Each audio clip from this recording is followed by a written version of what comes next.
So today we will speak about multiplicativity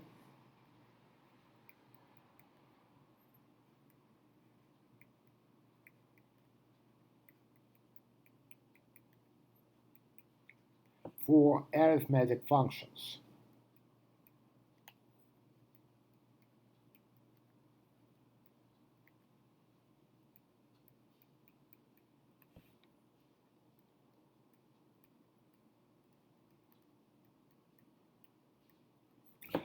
So I want to recall arithmetic functions are functions whose domain are positive integers. So these are functions on positive integers. To start with, let me recall that last time we discussed theorem 6 6 and theorem is about Möbius inversion formula. So for two arithmetic functions f and g, so let f and g be arithmetic functions,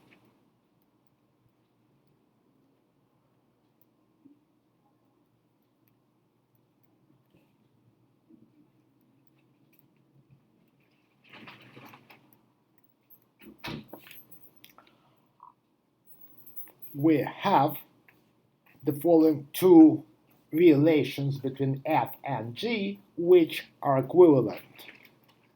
F of n is sum of divisors of n g of d if and only if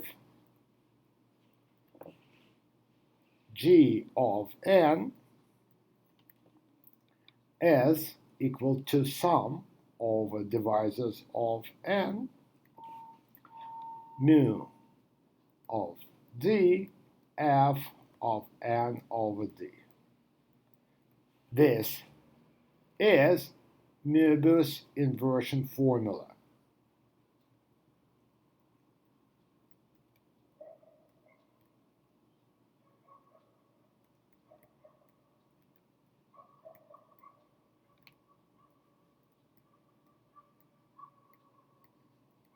And we discussed this theorem, this formula in detail and proved it last time. To recall here, mu of n is Möbius function defined by -1 to the s. If n is the product of s distinct primes, p1 up to ps, and 0 if not. What does it mean not? That some prime shows up in a power bigger than 1. In other words, n is not square free.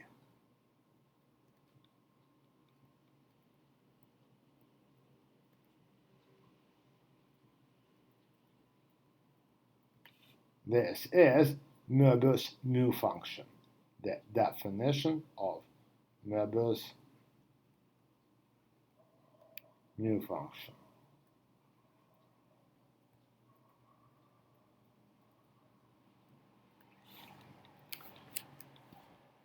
This theorem motivated a definition.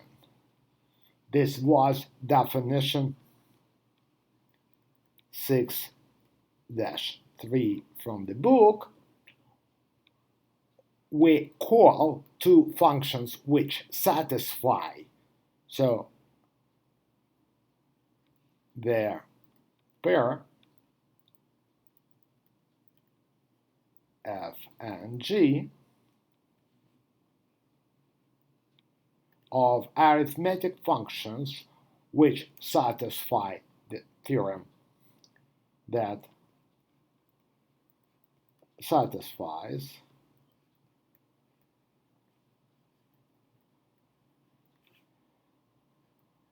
theorem 6-6 is called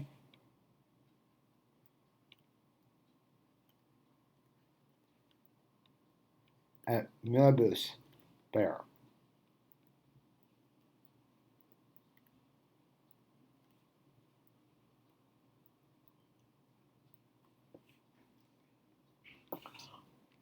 There are quite a few examples of Möbius pairs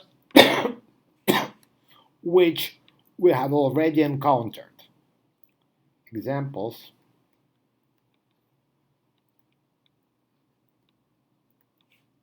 of Möbius pairs.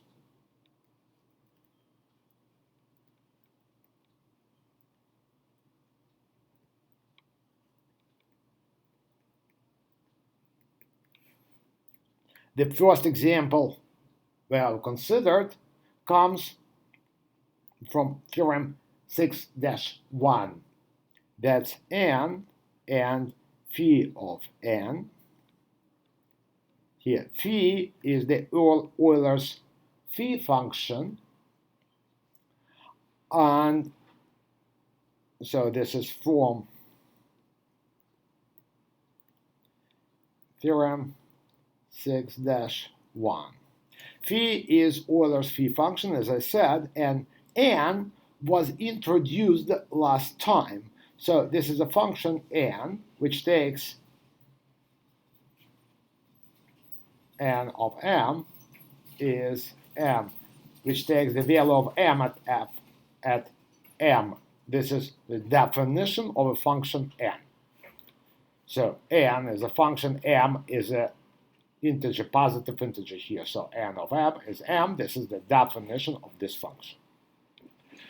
Another Möbius pair, which we know is d divisor function and I. So this comes from the definition of the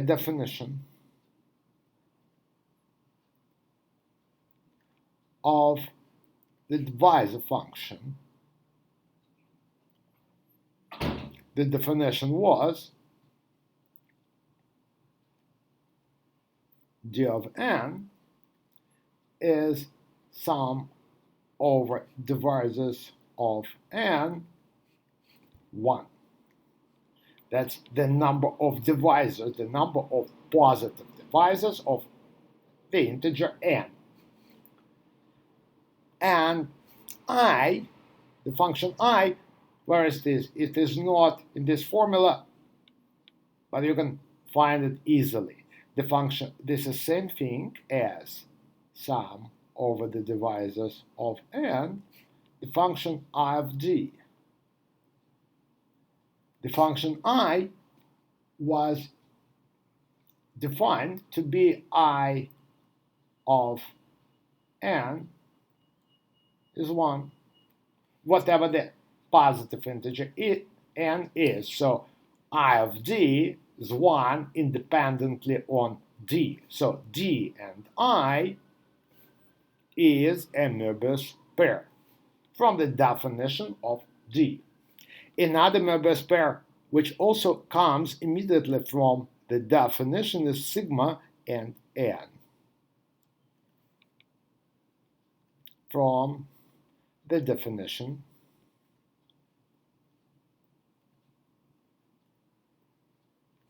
of sigma.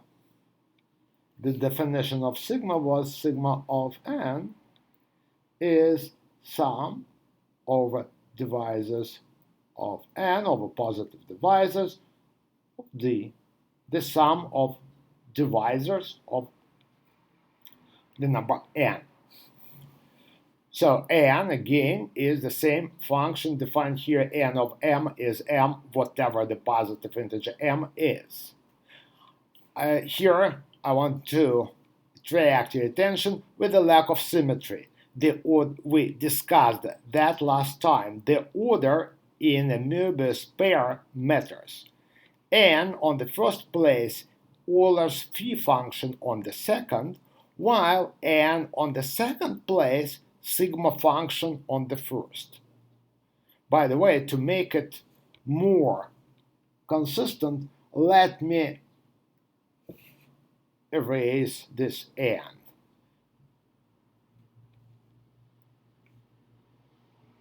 Phi is a function.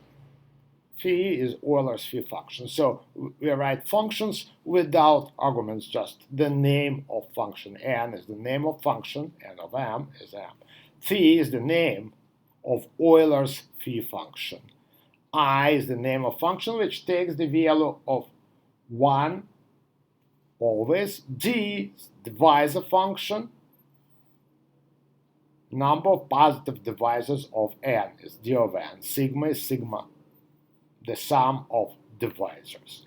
Now here the lack of symmetry I was speaking about.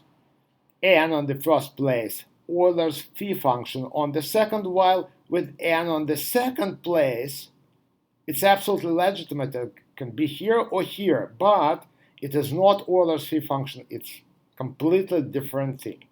So you cannot interchange the functions f and g here in Möbius pair. The order matters. F on the first place, g on the second, not other way around.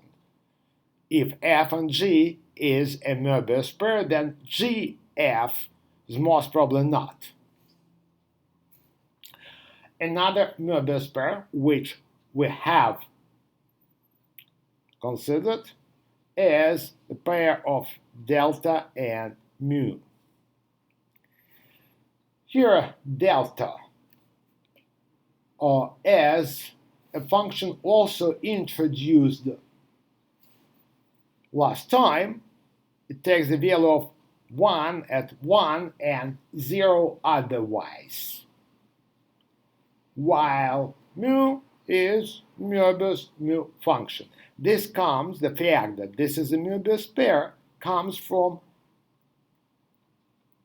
theorem 6-5.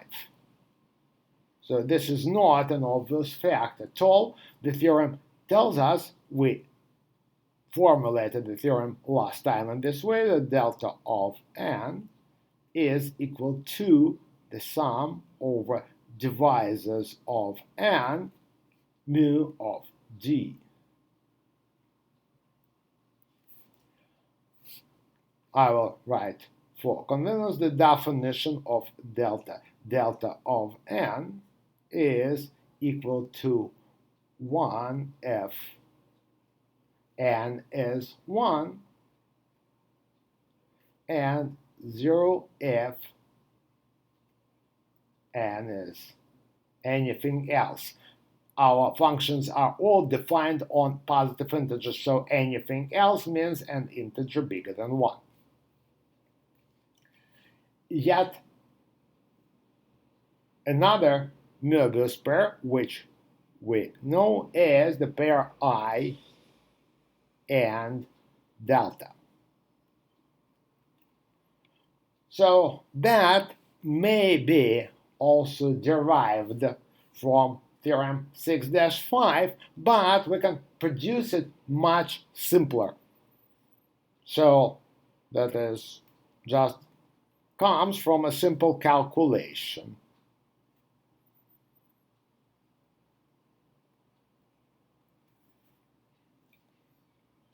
Sum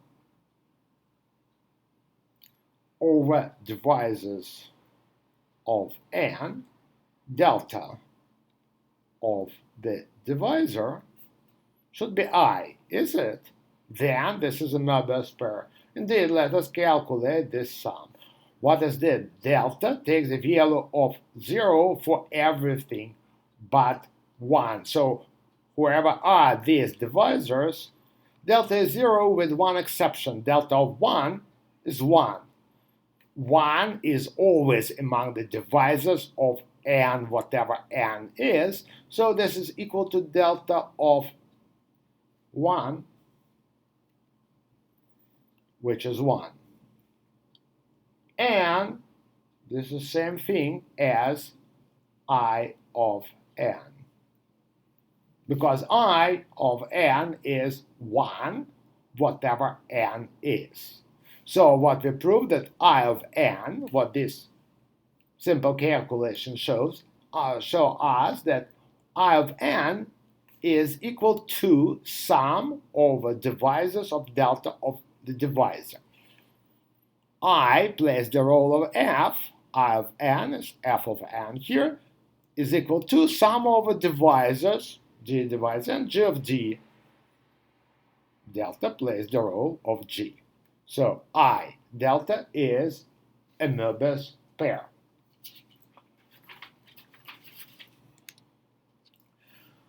So what we want to discuss today is multiplicativity, and that is also a thing which we already seen before. Let me recall definition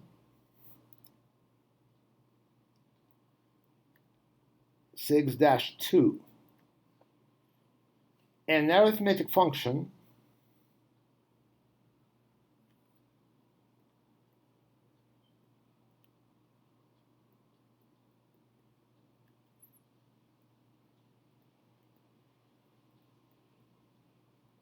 f sorry, is multiplicative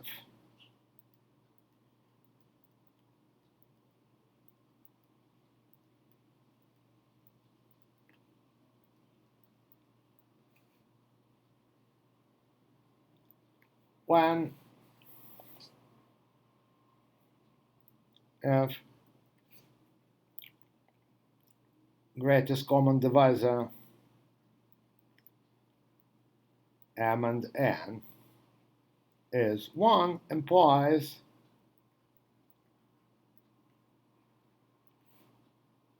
f of mn, their product, is equal to the product of f's, f of m times f of n. We've already seen this definition before, and clearly we define it because we know some functions which we consider are multiplicative. So, example,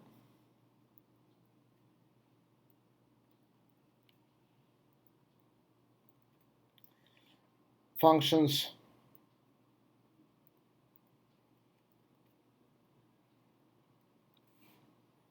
n, I, and delta are multiplicative.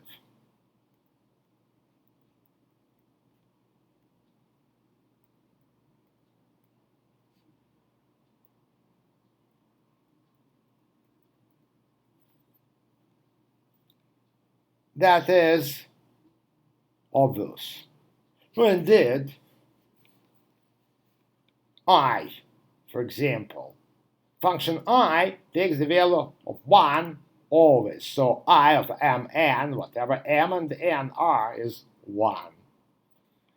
I of m is 1, I of n is 1. So obviously 1 times 1 is 1.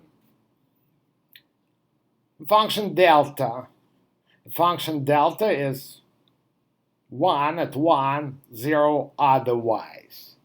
So if both m and n are 1s, then mn is 1, this is 1, this is 1, and this is 1. If at least one of them is bigger than 1, then the product is bigger than 1, this is 0, and one of these factors is also 0, so the product is 0. So we have 0 equals 0. Delta is multiplicative. The function n, for the function n, this is mn equals to m times n. So the fact that these functions are multiplicative is obvious.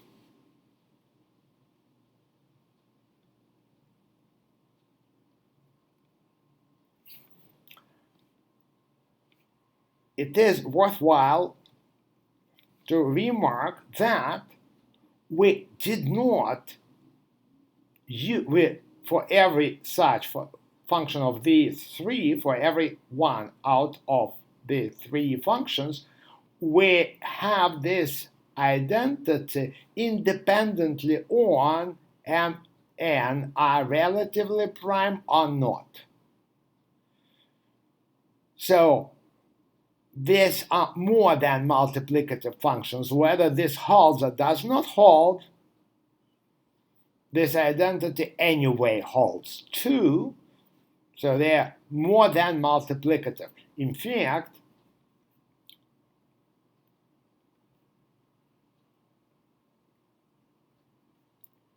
these functions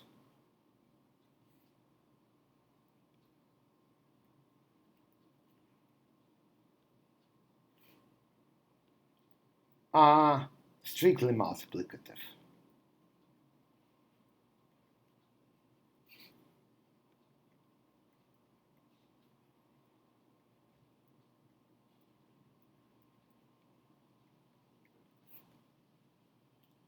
But strictly means we do not need to use this condition to derive the multiplicativity.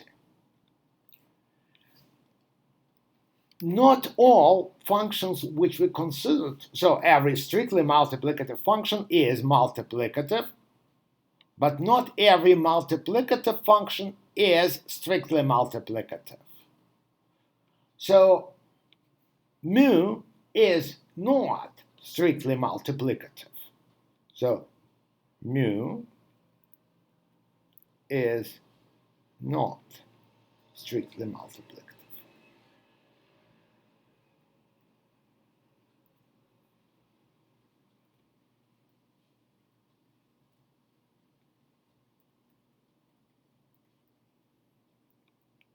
Why?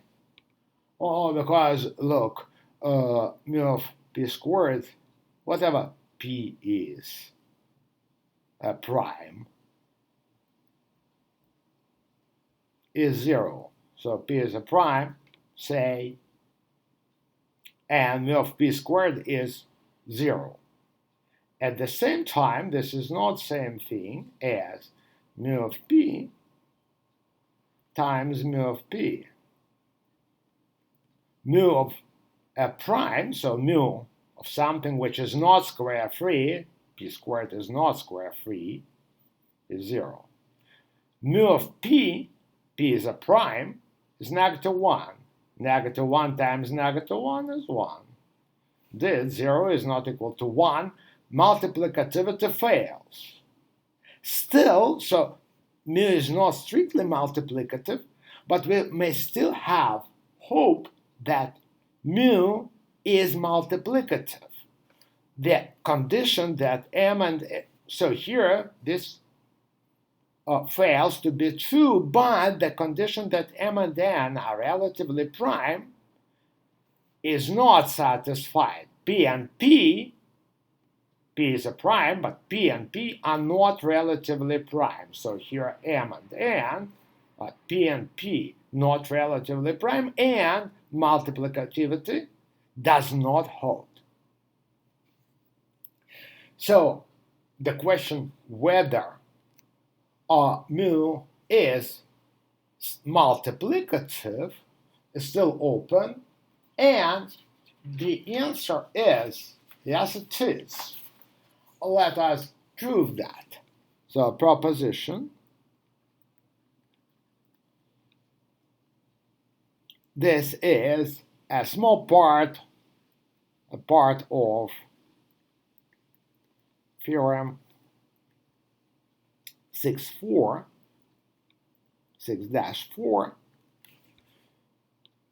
the function, so Möbius mu function is multiplicative.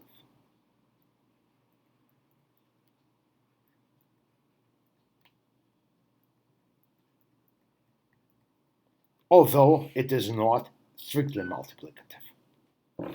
So that is the first non-trivial example, and possibly a motivation for the whole definition. Why do we consider multiplicative with this strange condition only for relatively prime m and n, we require this property to be true.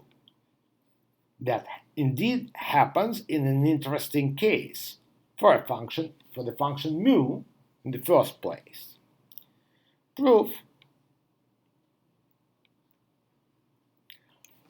All right, let as n be p1 to the power alpha 1 dot ps to the power alpha s, and m q1 to the power beta 1 up to q t to the power beta t. So all p's are primes, all q are primes, and there is no intersection between them. So neither p is equal to q, otherwise these two n and m will not be relatively prime. So they do not have common factors.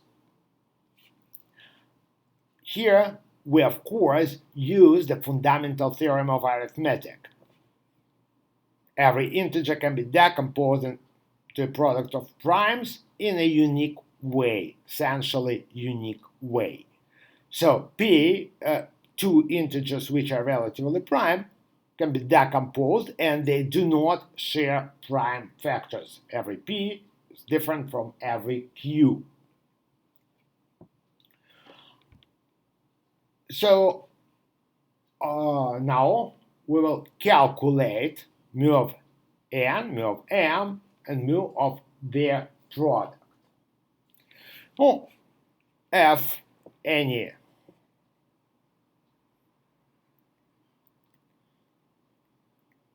alpha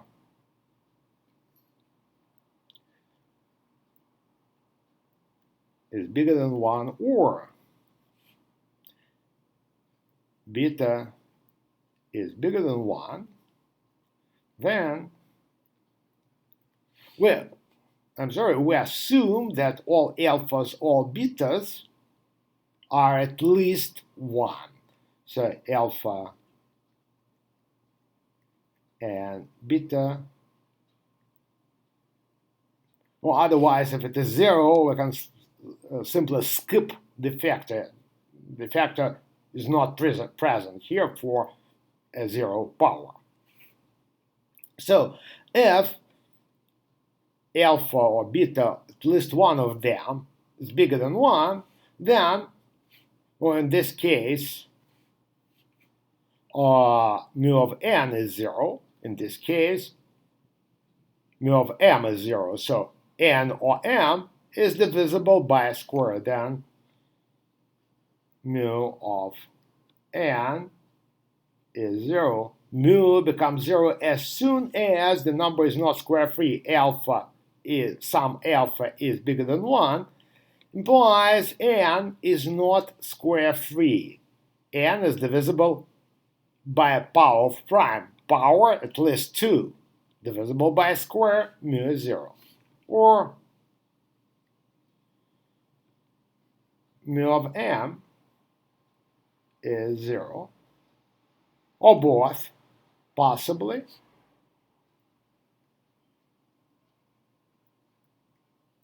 If we have both alpha and beta, some alpha bigger than 1, some beta bigger than 1, then both are zeros.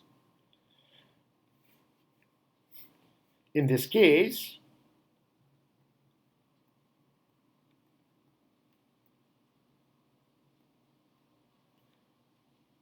or anyway, in any event, only in this case, we can say that mn, anyway, let me write mn, the product here, it is equal to the product p1, all of them, p1 alpha 1 up to ps alpha s, and the product of all q's, q1 beta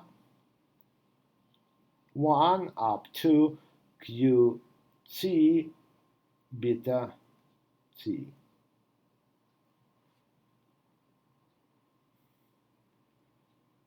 And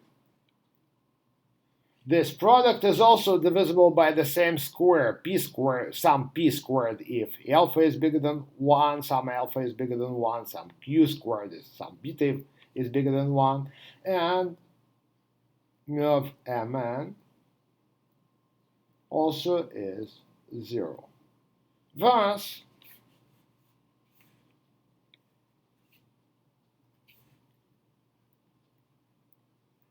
in this case,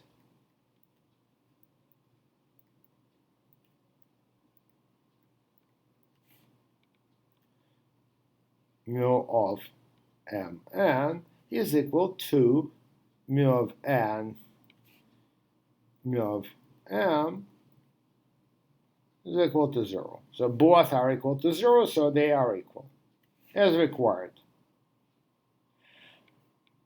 We are left with the case when all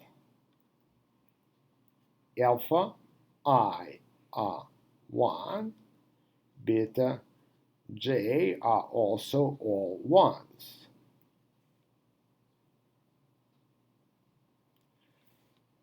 So then, mu of n, all 1s here, so n is a product of s distinct primes. Mu of n is, by the definition of mu, negative 1 to the power s. This was the definition of mu function. Let us see where it was. This was the definition of mu function if n is the product of s distinct primes.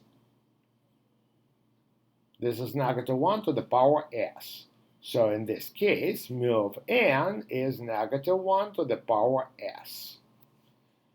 And similarly, mu of m is negative 1 to the power t. Here are t distinct q's. All q's are primes, all betas are 1s. So negative 1 to the power t. And mu of n, mn, here is our mn, the product. All alphas are 1s, all betas are 1s, all p's are distinct primes, so we wrote n as this in this way, assuming these are powers, but all primes are distinct. We collected every prime to a power of this prime. Same with m.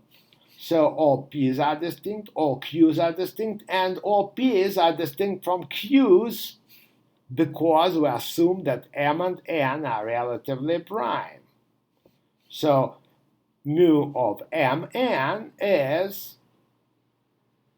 negative 1 to the power the amount of the primes in the decomposition, up 1 up to s and 1 up to t, s plus t.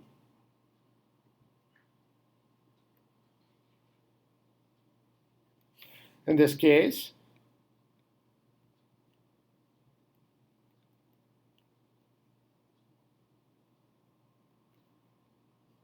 mu of mn also equal to mu of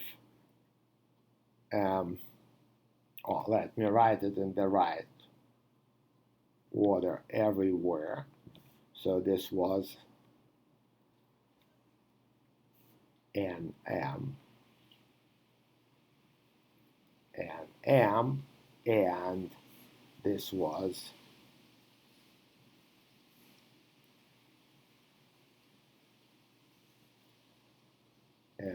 nm, mu of n times mu of m as negative 1 to the power s plus t. This is mu of nm is equal to mu of n, negative 1 to the power s, mu of m, negative 1 to the power t. That's all. We proved that mu, although not strictly multiplicative, but is a multiplicative function.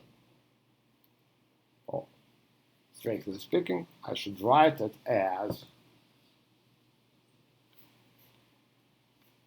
is a multiplicative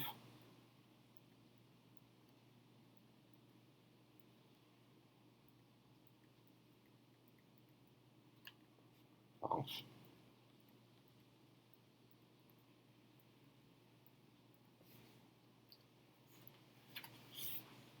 So now we are ready to formulate our main theorem for today, which is theorem 6-7. We have all things recalled and proved to formulate it. I'm sorry. Theorem says that if one function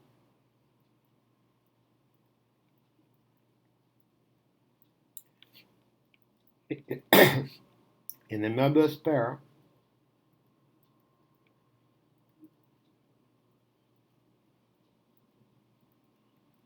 is multiplicative,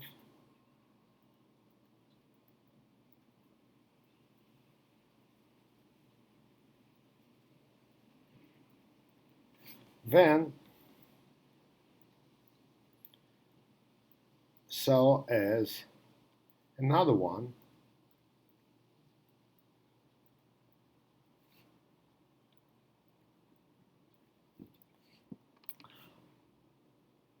the theorem, before proving the theorem, as usual, let us look what does the theorem give us. We know that n, here are examples of Möbius pairs which contain all functions we considered so far. N is multiplicative, even strictly multiplicative, implies phi is multiplicative. I is multiplicative, trivially multiplicative, where our trivial examples of multiplicative functions somewhere. I had them. Where? The functions n, I, and delta are multiplicative. So I is one of them, multiplicative. That implies that d is multiplicative. And again, n is multiplicative implies sigma is multiplicative. N is multiplicative implied phi is multiplicative. N is multiplicative, it stays in the first place in the Möbius pair. So it implies now, same fact implies sigma is also multiplicative. We could derive that mu is multiplicative from the obvious fact that delta is. But I proved the multiplicativity of mu separately because the proof of our theorem, the proof of the theorem 6-7, will need the fact that mu is multiplicative. So we cannot derive here multiplicativity of mu from obvious multiplicativity of delta. Delta is strictly multiplicative, therefore multiplicative. But in the proof of the theorem, we use multiplicativity of mu, therefore we have to prove it separately. I and delta are both multiplicative, they are both easily multiplicative, so we do not need multiplicativity of one of them to imply multiplicativity of another one. non-trivial multiplicativities we derive from theorem 6-7 are multiplicativity of phi, multiplicativity of d, and multiplicativity of sigma. So, but we can record that now that all functions we have considered so far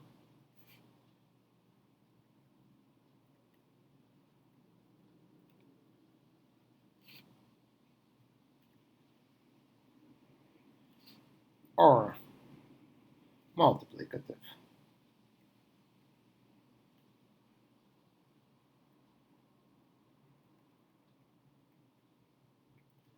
In fact, all functions, all arithmetic functions we are interested in are multiplicative.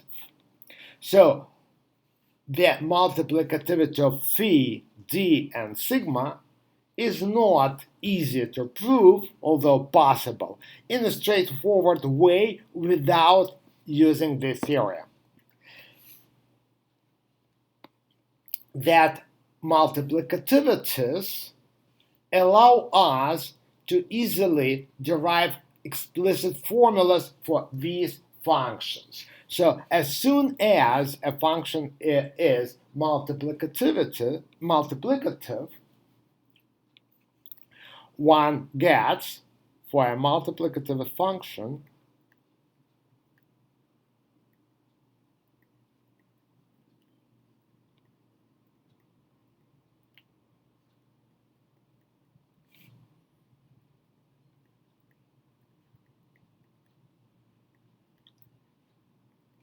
f. One has f of a number presented as a product of primes, p1 to the power r1 up to p s to the power rs is equal to f of p1 to the power r1 times f of ps to the power rs. Thus, if you want an explicit formula for f of a number given as a product of primes, it suffices to have explicit formulas for numbers which are powers of single primes. And we used that, so that was used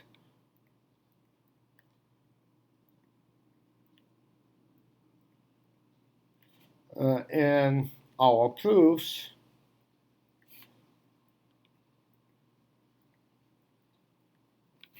of theorems 6-2 that in this way we prove the formula that phi of n is equal to n times the product over primes dividing n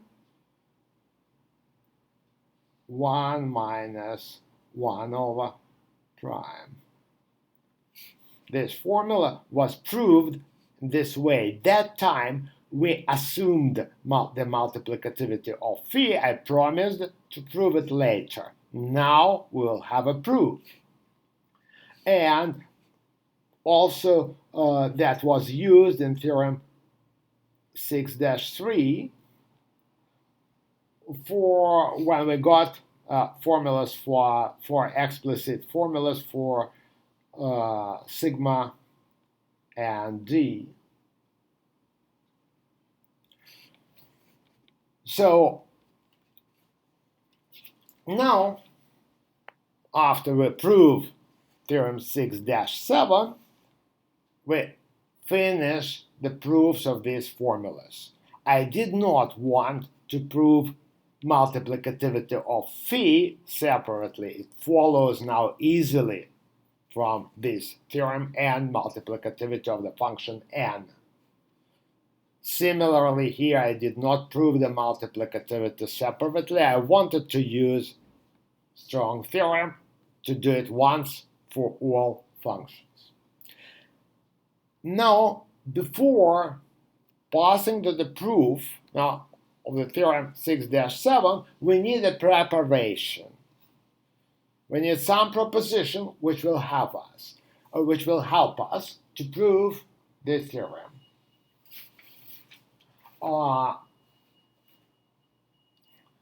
Here is a proposition.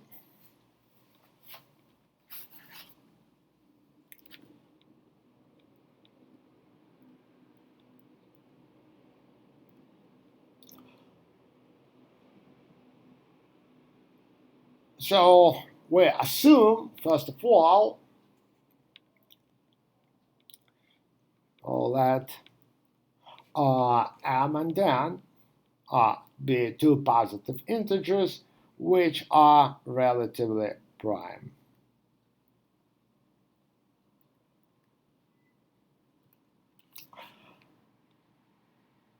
First,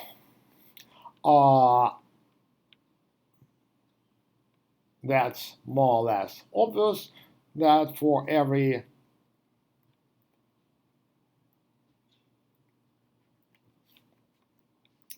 e dividing m and h dividing n, we have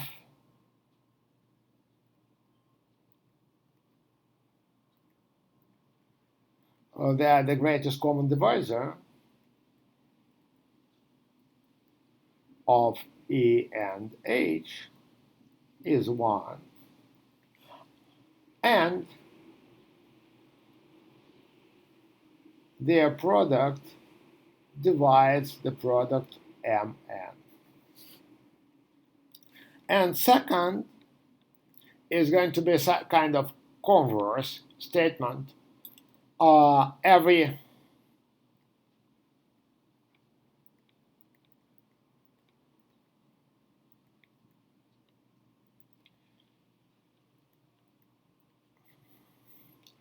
divisor of the product Mn,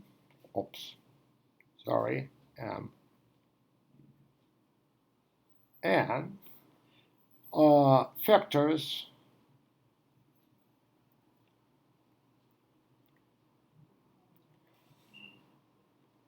as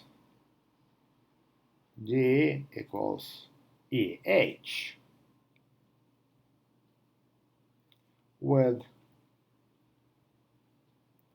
factors into a product of something E which divides M and H which divides M.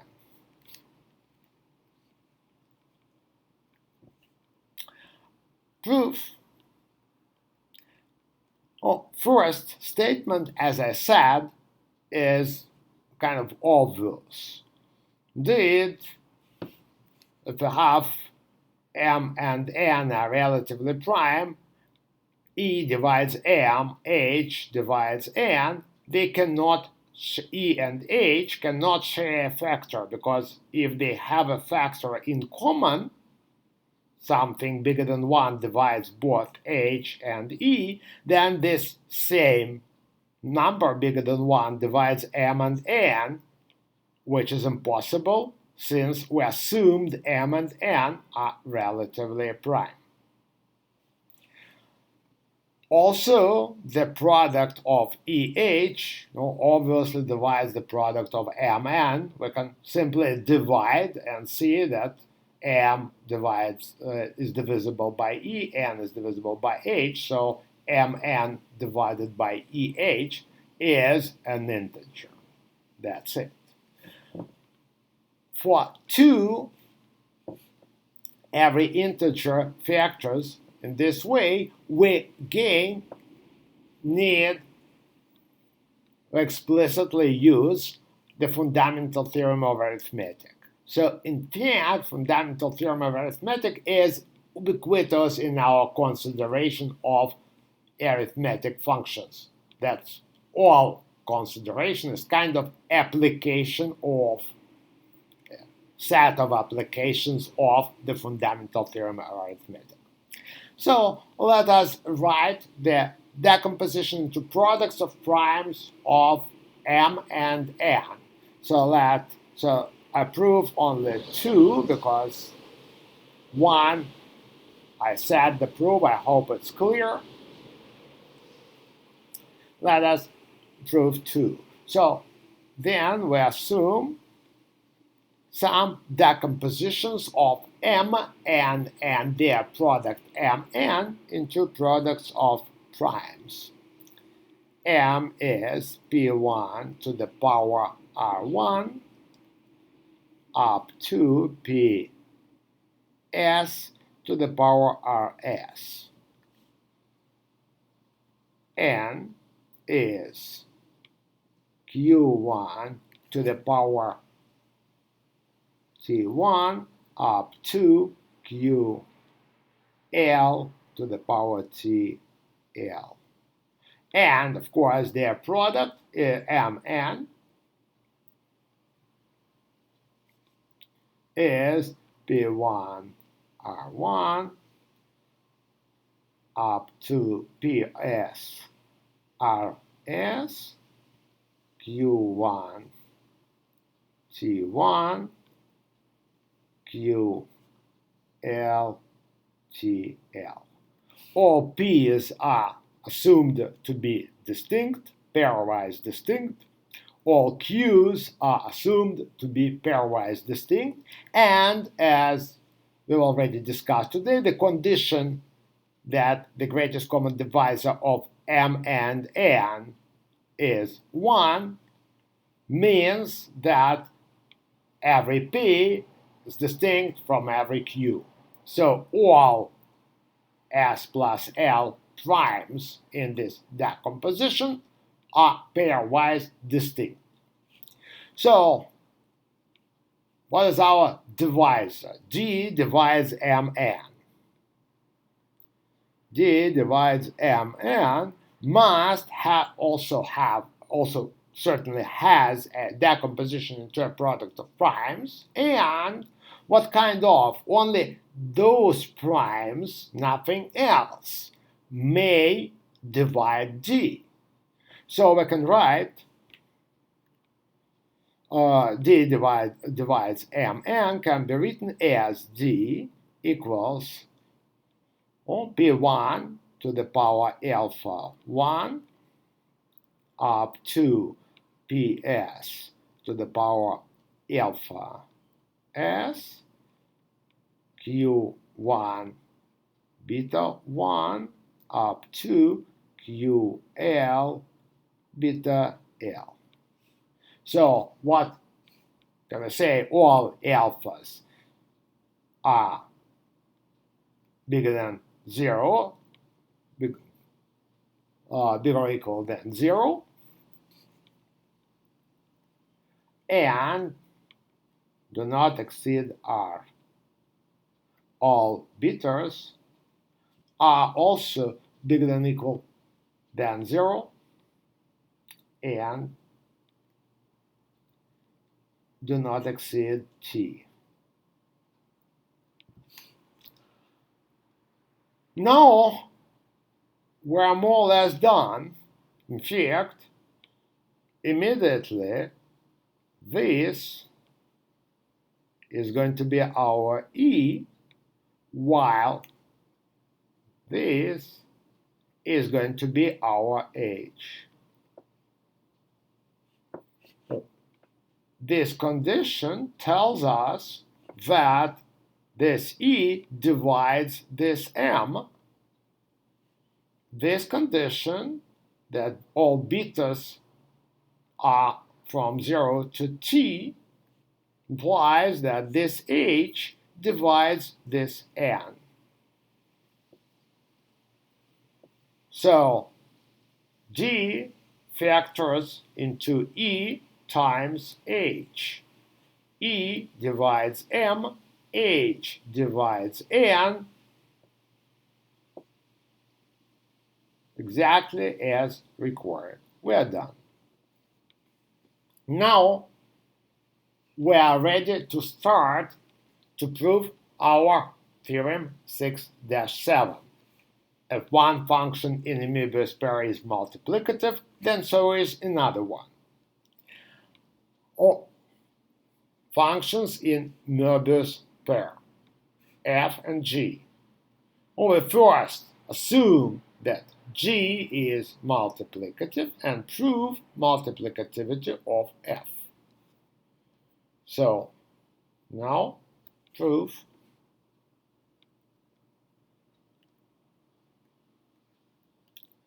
of theorem 6-7. First, so we can begin the proof saying that let f and g be a Möbius pair.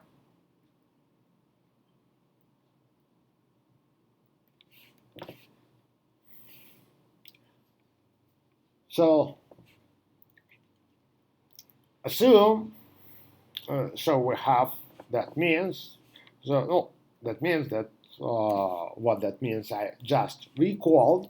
Now assume, first assume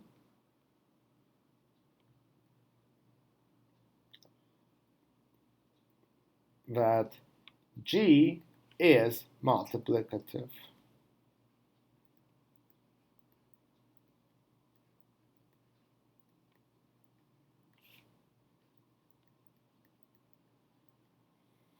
We want to prove the multiplicativity of f. So Möbius pair, we have that f of n, whatever n is, that's the definition of Möbius pair, is sum of the divisors of n, g of d. So we want the multiplicativity of f. Let us write what is f of mn. We assume mn are relatively prime and want to calculate f of mn. By the definition of Möbius pair, we have sum over divisors of the product mn, g of d. This is same thing. We know now we use our proposition. Every divisor splits factors into a product of EH. E divides M, E divides N. So sum over divisors is same thing as sum over all E divides M, all pairs, and H divides N, G of EH. Now this is a double sum. Both sums are equal, so both sums are finite. Sorry, they are not equal, of course, they are finite. Both sums are finite, there are finitely many divisors, so we can interchange them if we want.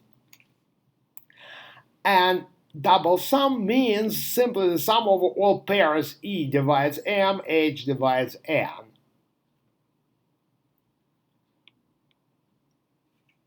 This is same thing as sum over all E divides M, H divides N, G of E G of H. That is because E and H are relatively prime by our proposition. Greatest common divisor of E and H is 1. At the same time, G was assumed to be multiplicative, so G of EH is equal to G of E times G of H. We can rewrite that as product of two sums. Sum E divides M, G of E, times sum H divides N, G of H. Well, indeed, that is a double sum is equal to product of two sums. How come? Oh, what is this product? We multiply every term here by every term here and sum all of them together. So this is the sum G of E times G of H over all pairs E divides M, H divides N. Exactly the double sum we wanted. This double sum is the sum of over all pairs E divides M, H, all pairs E, H. When E divides M, H divides N, the product G of E, G of H.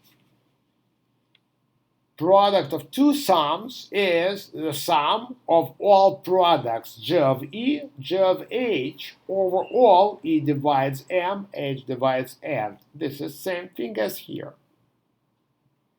But what is written here is equal to this by definition of F of N is sum of divisors of N, G of divisor. Sum of divisors of M, G of divisor. So this is F of M, and this, by the same token, is F of N. So what we proved, we assumed G is multiplicative, assumed M and N are relatively prime, and proved that F of Mn is equal to F of M times F of N. That is, we proved that F is multiplicative. So, thus,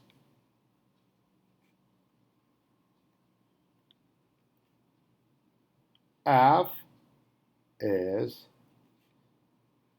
multiplicative.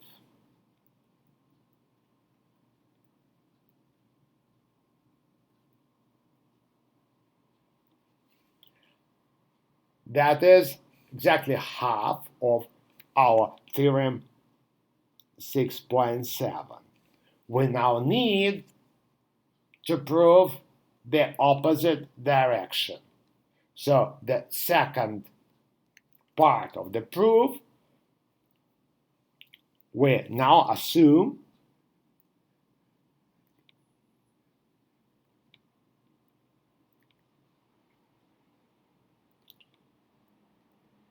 that F is multiplicative.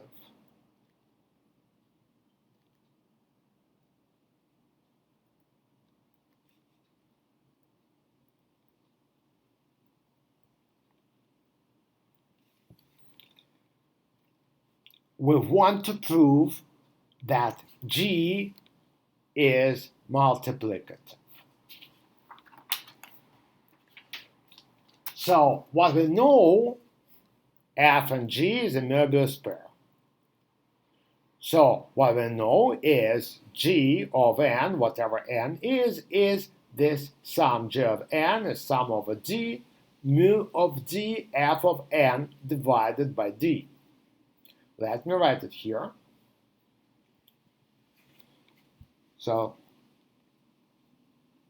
G of N is sum over D dividing N, mu of D, F of N divided by D. We want to prove that if f is multiplicative, then g is also multiplicative. Again, we take two relatively prime numbers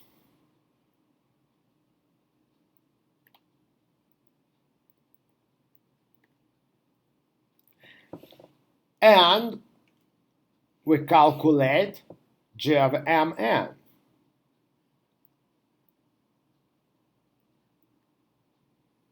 We write what it is, sum over divisors of mn, mu of g f of n divided by d. We again use our proposition every divisor of mn factors into a product EH, E divides M, H divides N. We write it. This is the sum. E divides M, H divides N. Oh, let me this time write it same thing in a more concise way. E divides M, H divides N. People frequently write it this way, means sum over all pairs E and H such that E divides M, H divides N. Mu of our D is the product. Our D is the product of EH. So instead of D, I will write EH.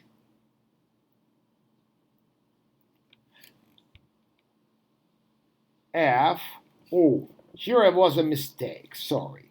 So D divides Mn, G of Mn, so this is Mn over D, not M over D.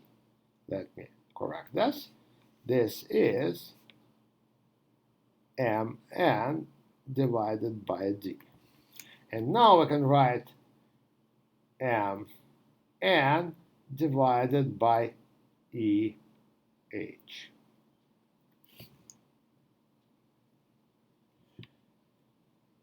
Now, this is same thing as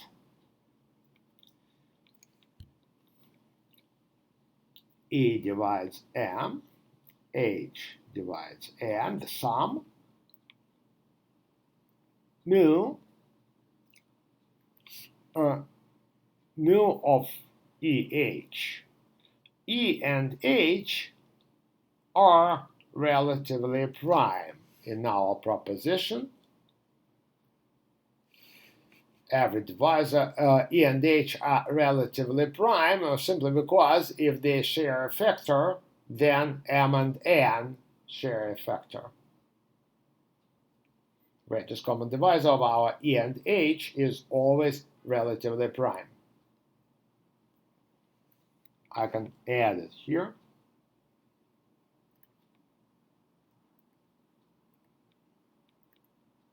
Of E and H is 1.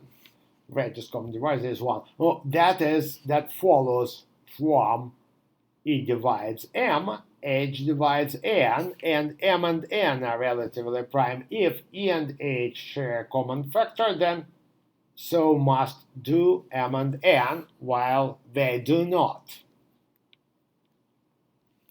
So this is mu of E, mu of H. Now, because E and H are relatively prime, and at this moment we use that mu was multiplicative. We have proved that separately. Where it was, let me recall. this proposition, mu is a multiplicative function. So we know mu is multiplicative function, so we can write mu of EH as a product mu of E, mu of H. We also know that f is multiplicative function. That is our assumption. F is multiplicative. So ME, M over E, N over H. So well, let me just write it that somewhere, that Mn over EH is equal to M divided by E times N divided by H. This is N, and this is H. So these two numbers, the greatest common divisor of M divided by E and N divided by H, is 1. Well, of course, because the greatest common divisor M and N is 1, M and N do not share non-trivial factors, so M divided by E and N divided by H also cannot share non-trivial factors. All factors shared between M over E and N over H are shared between M and N. That means that f of M divided by E times N divided by H, this is the same thing as written here, is the product.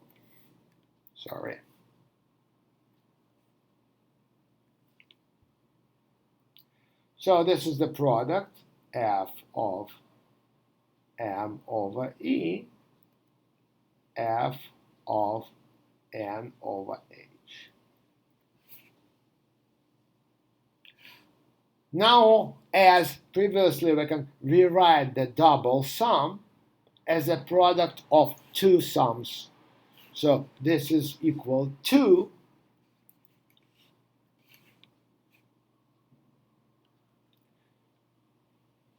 sum. So what? Sum over all E divided M, H divided N. So we separate E and H.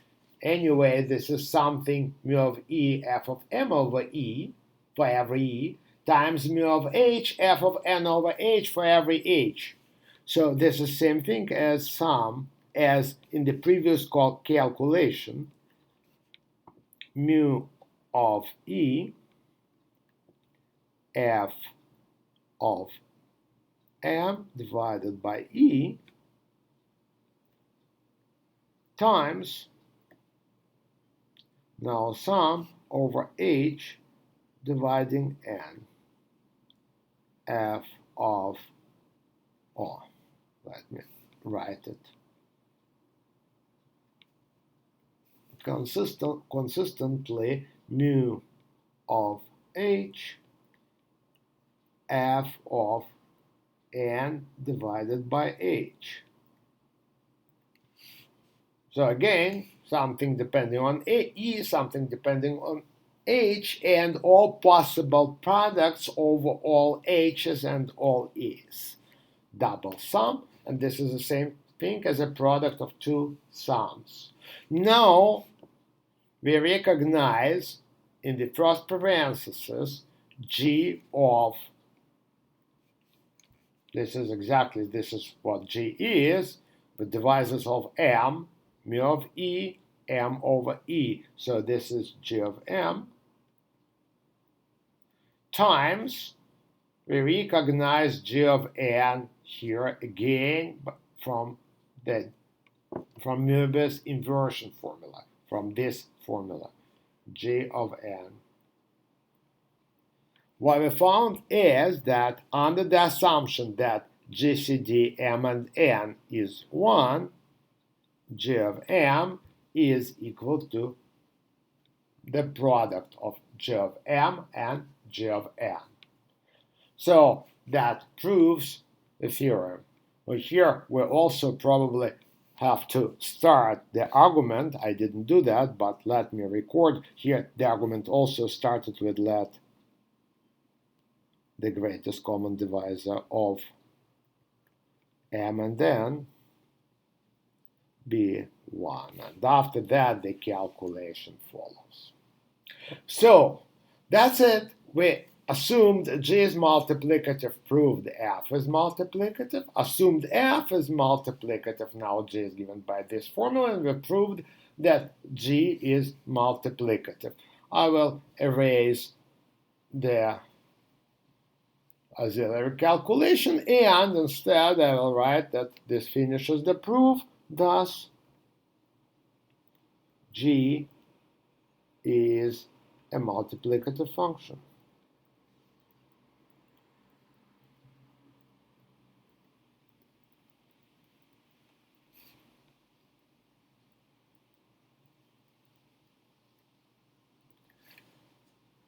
So we considered here multiplicative functions. Let me recall, what did we do? We considered multiplicative functions, multiplicative arithmetic functions. The definition of multiplicative function was recalled. This was definition 6-2 from the book. For relatively prime m and n, the value of the function at mn is equal to the product of values of the function at m and at n. That's the definition of multiplicative functions. We notice that many functions we consider so far, actually all of them are multiplicative. In particular, we first found that mu was multiplicative. We had to prove it separately. Our principal theorem tells us that if one function in a Möbius pair is multiplicative, then so is another one. That will show us that all functions we considered, they are all in Möbius pairs where the multiplicativity of one of the functions is obvious. That implies multiplicativity of another one. Not so simple multiplicativities of Euler's phi function, d divisor function, and sigma sum of divisors follow from this theorem. That the theorem also we used it, although that time we didn't prove it, to prove explicit formula for Euler phi function and some explicit formulas from theorem 6-3 about sigma and d. Now, besides formulating the theorem and recalling what the theorem was good for, we used the multiplicativity of mu, used some auxiliary proposition, and proved the theorem that multiplicativity of one member of the Möbius pair implies multiplicativity of another one. Look, Möbius pairs are not, as we mentioned, symmetric n phi, but sigma n. So depending on where the function stands, another function is varies depending on when one of them stands. So nevertheless, there is a hidden symmetry. If one of them is multiplicative, then so is another one. That was our principal theorem. Thank you for listening.